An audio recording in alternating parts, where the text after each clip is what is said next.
AP Calculus, section 3.3, rules for differentiation, page 1. All right, this section, affectionately called the shortcuts.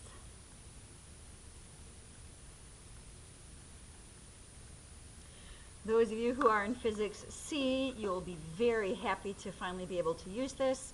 The rest of you who are not in Physics C, you will be wanting to string me up by my toenails because, yeah, life becomes so much easier with these new shortcuts in finding derivatives. So here we go. We're going to start off with the constant function. So if we have some f of x equals c, then what's the derivative? For example, if we have some f of x equals 6, that's a horizontal line at a height of 6. What's the slope everywhere on that line? 0. So the derivative is 0. For any constant function, the derivative is 0. For a linear function, now we've talked about this one a bit already. So if we have f of x equals some mx plus b, what's f prime?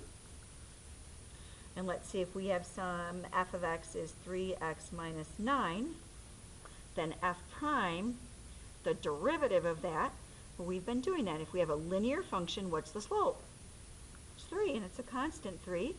So over here, for any linear function, the derivative is just m.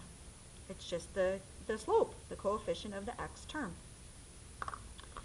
Now, the power function, if we have some f of x equals x to the n, like this, f of x equals x to the third, then the derivative is n x to the n minus 1.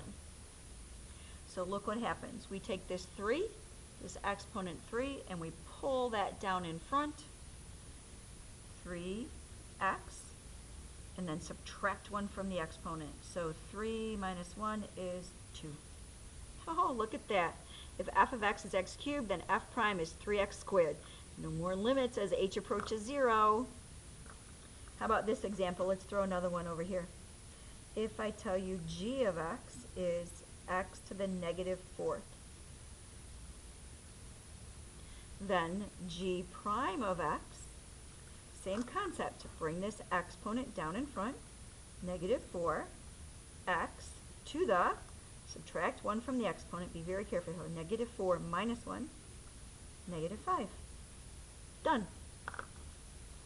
Are you mad at me yet? Look at this one, constant multiple. So if we have something like this one, f of x equals c times x to the n, that's some constant over here. Then f prime of x is, we just pull that n down in front and multiply them, c times n, x to the, subtract 1 from the exponent. All right, let's look at this one. F of x is 4x squared.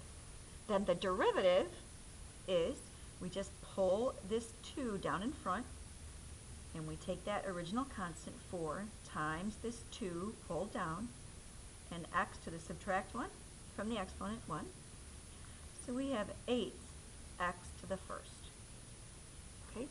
Now, generally, you don't have to write this middle step here. You can just directly go 2 times 4 is 8. Let's look at this one. What if g of x is 19 x to the 10th? So the derivative then, we'll just pull this exponent down and multiply 10 times 19, 190, x to the, subtract 1 from the exponent, 9. All right, now, this one wouldn't have been so bad the old way, but let's look at this one the old way. This would have been the limit as h approaches 0 of 19 times x plus h to the 10th minus 19x to the 10th